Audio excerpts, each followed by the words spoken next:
we have the Vince Lombardi of the Philadelphia Inquirer and Daily News now joining us, Marcus Hayes, columnist. How you doing, Marcus? Welcome, and thanks for coming on the show and having some fun with us for a few minutes.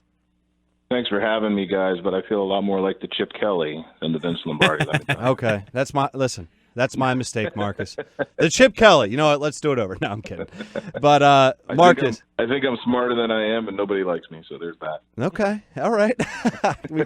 we can roll with that. We have that recorded, so we'll get that out there to our social media That's pages. right. That'll be my bite. Yeah, that'll be your bite, Marcus Hayes.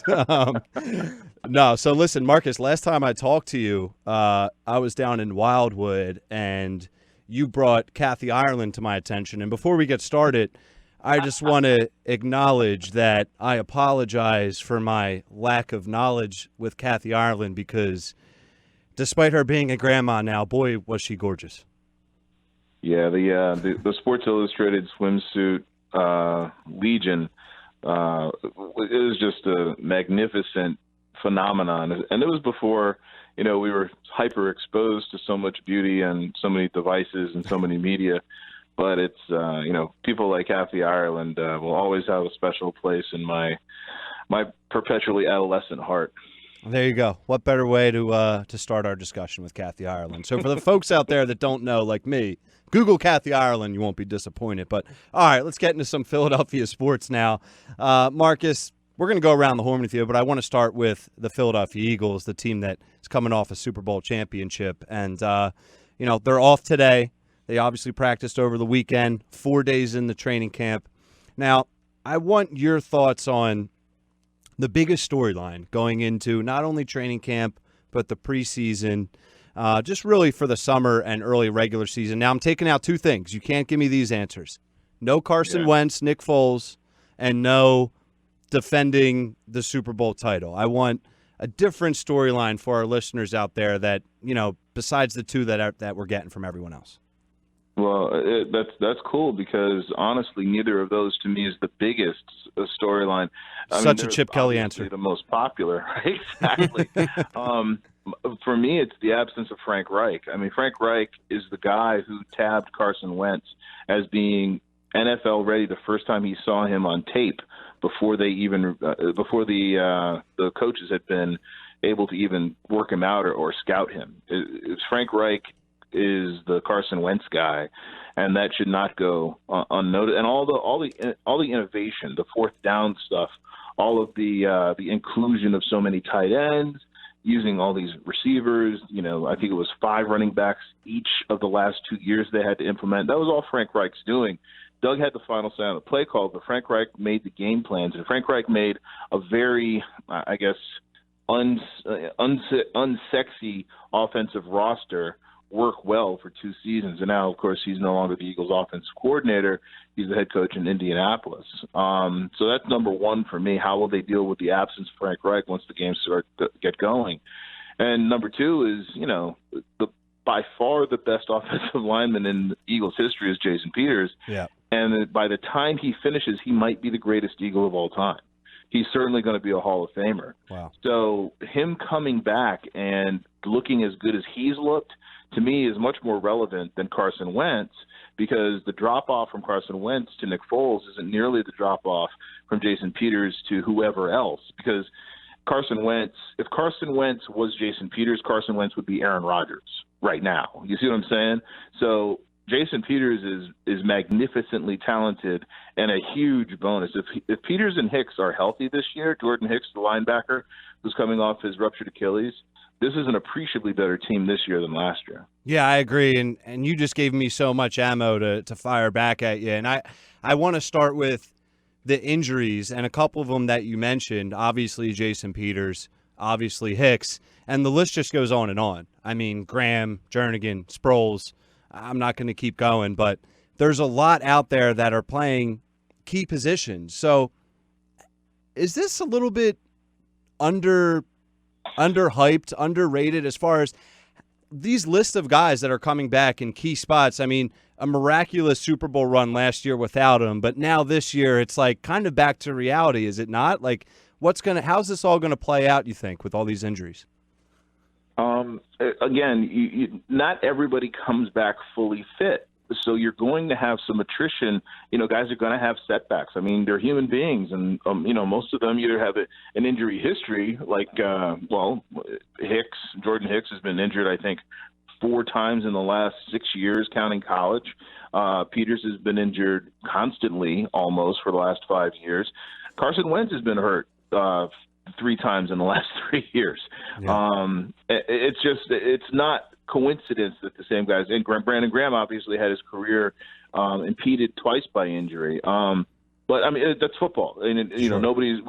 They're not machines. So yes, I think the injury issue and the fact that the injuries and nobody's played a football game yet. All they've done is gotten through, a few days of training camp. And in the case of Tim Jernigan, who I'd be astounded if he plays more than half a season, and Brandon Graham, who hasn't played yet, and we don't know how severe that, I believe it was an ankle surgery. We don't know how severe that was. It was surprising, but we don't know how severe it was.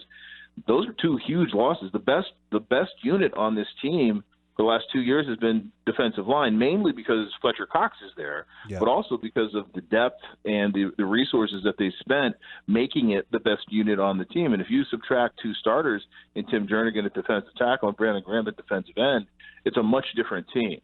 But I think they've addressed the Tim Jernigan issue, and I don't know that Brandon Graham is going to be a huge issue. I don't know that he's not going to be fresh and fit and ready entering a contract season, no less, at left defensive end. It could be a perfect storm for the Eagles. I expect them to be very, very good despite all the injuries. Yeah, absolutely. So you mentioned Fletcher Cox, and he's on record now he wants to be the defensive player of the year. He's shooting for the stars, and guess what? He has the talent, and he's had the production in the past to do so. But, talk about Fletcher Cox, and what are your expectations from him? And then you can even just go into that whole defensive line group a little more if you want.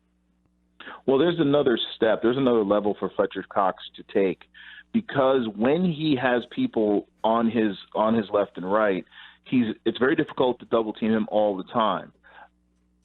From my perspective, if Derek Barnett, the first-round rookie from last year, the first-round right defensive end, if he is the kind of player that he's supposed to be, then Fletcher Cox will get a little bit less attention. If Brandon Graham is fit and healthy, he'll get a little bit less attention. If Michael Bennett's on the field with him, Fletcher will get a little bit less attention. He can challenge Aaron Donald from the Los Angeles Rams, who gets to the quarterback despite getting a lot of attention and playing the same position, defensive tackle, in a different scheme, but still the same position. And everything on both sides of the ball starts with Fletcher Cox being effective, and he was last year. For numbers, but he's an all-pro player because every team schemed to stop him first. Even before Carson Wentz, they schemed to stop Fletcher Cox because he's an absolute force. He's probably, if Wentz isn't, well, you didn't have to trade up and go crazy to get Fletcher Cox. So he might be the most valuable first-round pick they've had in years, and they've had trouble drafting over the last, decade or so. So Fletcher Cox is a transformative player. He makes everything else go. He makes the safeties better. He makes the cornerbacks who are a little bit deficient much, much better, because quarterbacks have to get rid of the ball very, very quickly, to their frustration and the defensive line's frustration. But it serves the offense well because those possessions don't last very long, and the defense, Jim Schwartz's defense, can be a little bit more aggressive. They can press a little bit more because they know that the quarterback's not going to have a ton of time. Now, Marcus, I've been reading your column the last few days and following you on Twitter the last few days, and you kind of joke that nobody likes you, but as a columnist, of course, you take a stand, right? Which of course means that there will be people on the other side. Now, one thing you wrote recently was that Jeffrey Lurie should stand up on behalf of his players against the national anthem policy. Malcolm Jenkins came out with similar statements just a couple days after you wrote your column. So I was just wondering if you could tell us a little bit more about that, including your one tweet where you say politics invades everything. Well, I'll talk about the tweet last, but the column's genesis, was entering into training camp. A lot of owners will address, sort of the state of the team. And this was, I'd written most of the column before Jerry Jones said that his guys were going to be forced to stand no matter what the NFL policy was and stand outside of the locker room, be outside the locker room on the field. So he was saying, hey, you know what? I don't care what the rules are. My rules will be different. which I thought was inappropriate, but that wasn't the genesis of the column. The genesis of the column was Jeffrey Lurie has spoken about this. He's spoken about it once and issued a statement about it twice, and neither time did he really address whether he thought the players had the right to do what they thought that they should do. And I think every single player deserves to know what his owner, what his employer thinks. And I believe that Jeffrey Lurie believes that players who do have some sort of plan behind their protest, regardless of what they're protesting, regardless of what their cause is, but in this instance, a plan of action to help alleviate or mitigate or lessen what they believe to be the systematic oppression of young black men, especially in our society. If they have a plan, then he doesn't have a problem with them protesting during the national anthem.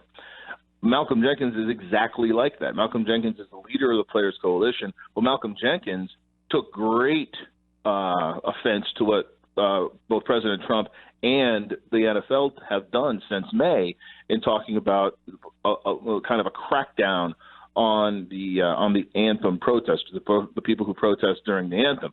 I think Jeffrey Lurie should defend Malcolm Jenkins if he still believes what he believes, because for all we know, Jeffrey Lurie contradicted himself in not voicing his opinion during the owners' meeting where the new anthem rules were instituted. And I think that this would be a good time for him to do that. The next day, Malcolm Jenkins agreed with me. So it emboldened me and made me feel a little bit better about myself, because I believed that if I were a player, that's what I would want from my owner, especially in the light of, still the most significant owner saying what he said as far as Jerry Jones.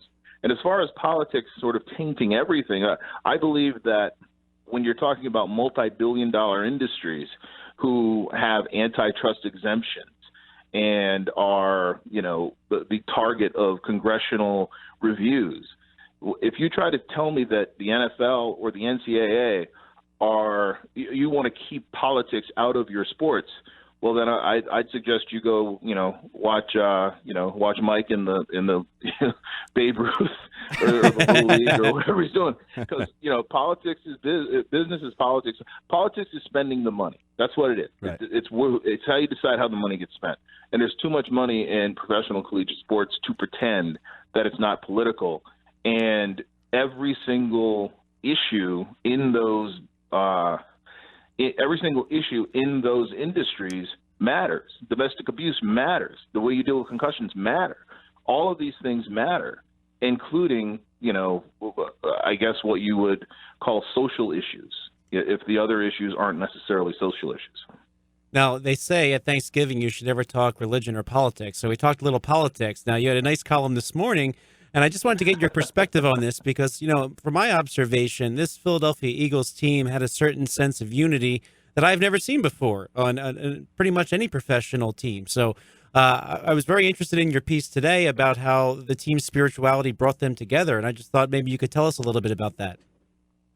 Well, one of my friends on the sort of the sports beat in Philadelphia is a guy named Rob Motti, who's the lead sports writer for the Associated Press. So he covers everything. Covers, baseball. He covers basketball. He covers a lot of the Eagles. And Rob gave himself to Christ, I want to say, in 2010 or so. And it was remarkable because, people may recognize the name from, the reality TV show he and his fiancée/wife were on. And he wrote this book called Birds of Prey because his actions away from his job incorporate a ministry. And he and some of the athletes around town sort of cross paths in their work in the community. So he wrote a book about how over the last 2 seasons since Carson Wentz got here and Doug Peterson and Frank Reich, especially Frank Reich, because he's I think a more overtly religious person among the coaches than some of the other coaches, how there's like a core of 6 or 7 players, or there was, that sort of found each other and began a frequent Bible study, almost like a daily prayer session, prayed before games. and live the life, with their wives. And, one of the things that was deficient in the story was that every single guy who was married referenced his wife and how they lived their life, with their wife, on a Christian path, or at least seek to. And it was remarkable. The reason I did the story is because I read Rob's book. I thought it was interesting, and it provided further evidence that this culture that you were talking about did exist, permeated throughout the locker room. Even the guys who weren't particularly religious sort of got on board when they saw a guy like Nick Foles supporting Carson Wentz, even though Nick Foles was the backup, and doing so in a very sincere way and helping Carson Wentz thrive. Then saw Carson Wentz do the same thing for Nick Foles, and saw Jordan Hicks do the same thing for his backups. So, and, Chris Maragos, another part of the quote-unquote brotherhood, being so supportive and just never feeling sorry for themselves, always believing that whatever happened to them was part of God's plan. And therefore, if God chose them to support the guys that were still healthy, hey, that's part of the plan. I'm going to do it without reservation and do it, wholeheartedly. Now, you may or may not believe any of that. You may believe that those guys are on the wrong track. You may not believe in Christ. You may not believe in God. You might not be saved. But the point of the story was, it doesn't matter whether you believe it or not, or the other players in the room. The atmosphere was incredibly positive, in part because of that. And Wentz and Hicks, Carson Wentz and Jordan Hicks, believe that it was that their faith and their brotherhood was the overarching atmosphere. It created the wave of, I guess, resilience that the Eagles needed to get through the injuries, overcome the doubters and the people who made them underdogs, and get each step, not just to the Super Bowl, but get past losing Jason Peters and Jordan Hicks in the same game, get past losing Carson Wentz, and just being viable for the next week, just sort of taking it as it comes. And that's, to my understanding, that's kind of how Christianity works. You don't really look to where you're going to be 2 years from now. You sort of look to sort of live your life correctly that day, and you do it one day at a time. We can switch gears just a little bit, get a Phillies question in. The MLB trade deadline is now less than 24 hours away, and you talk about underdogs. I mean, the Philadelphia Phillies were not expected to contend this year, but as of the trade deadline, they will be in first place when the clock strikes 4 o'clock tomorrow. Just curious about your thoughts about what, if anything, this team can do to improve now and still sort of maintain their path forward. I'm not a believer in the Phillies. I haven't been a believer for a minute that they should mortgage any of their future for the present. That said, they don't have a closer. Sir Anthony Dominguez is an excellent arm, but if you want to make a run down the stretch, you need a closer. I don't know what you would trade for who necessarily, because there's not a closer out there that I think is worth the risk for a team that I believe is, fatally flawed up the middle defensively, doesn't have a fourth or fifth starter, maybe not even a third starter that you can count on, and is deficient in the bullpen. Those flaws are too great for me to believe that this team, even if reinforced, can do much. Number one. Number two, you have too many guys on the roster who need to get their at bats and go through this experience themselves to pay bigger dividends down the road. So if you can add a closer like the guy in Texas, Keon Kala. Keela or something like Keela, that. yeah, Keela. Sorry. Yeah, if you could add Keela for not too much, then fine. But I would rather, frankly, I don't think they can win a playoff series. I would rather see the roster comprised as it is, and put Scott Kingery back in the lineup. I'd rather see the roster as it is, go through this, and see what you have at the end of the year, because I really don't think they're anywhere close to being real contenders. I understand they're in a position to maybe make the playoffs and maybe even have home field, but I can't see them, being good enough through their rotation, through their bullpen, to carry the lineup that's this inconsistent, and a lineup that'll be pitched around. Rhys Hoskins is going to see a fastball or a strike once October comes. It's just that simple, So it'll be, from my perspective, I stand pat, but I believe the manager and the general manager and the owner. John Middleton's an aggressive guy. I think they need to show the fan base they want to do something. They're willing to do something. But really, there's not a lot out there for anybody that you named just now. I mean, Manny Machado seemed to be the one impact piece, but maybe the Phillies actually agree with you, and that's why we're not seeing a whole lot. Now, there are some reports that this one just coming out in the wire that they might be interested in Andrew McCutchen. I can't figure that one out other than he might be inexpensive for the Phillies to acquire prospect-wise, and he will only cost them money. And they might be doing as you suggested and looking at relievers that they can get easily enough. It might be a situation where the supply outweighs the demand right now. Well, and that's the thing. I mean, I love Andrew McCutchen. For me, Andrew McCutchen would be worth it just to have him in the clubhouse. He's a special human being. But I don't know that he's the guy that puts you over the top in a playoff race and in the playoffs. So, I hope they don't do too much. I'm glad the Sixers, for example, didn't do a whole lot this offseason that would hamper them down the road, because we really don't know who and what they are, and we really don't know sort of, what they can be. But very, very rarely does it go from zero to World Series, if you know what I'm saying. Yeah, absolutely. Marcus, man, we appreciate all your time. We only have a couple more minutes here to break, so I'm going to let the Chip Kelly version of yourself go get some rest. And listen, man, I always enjoy talking Kathy Ireland and Chip Kelly and whatever else we talk about that's not even sports related at that day. So until the next time, look up Elle Macpherson and enjoy yourself. Elle Macpherson. Josh Hennig is celebrating here. And Marcus, I don't know her either. So now I'm going to Google her as soon as this ends. And now next time we have another introduction that we can talk about. So this is perfect, man. Let's keep it rolling. That's right. Take care, fellas. Thanks for having me. Thanks, Marcus. Really appreciate it.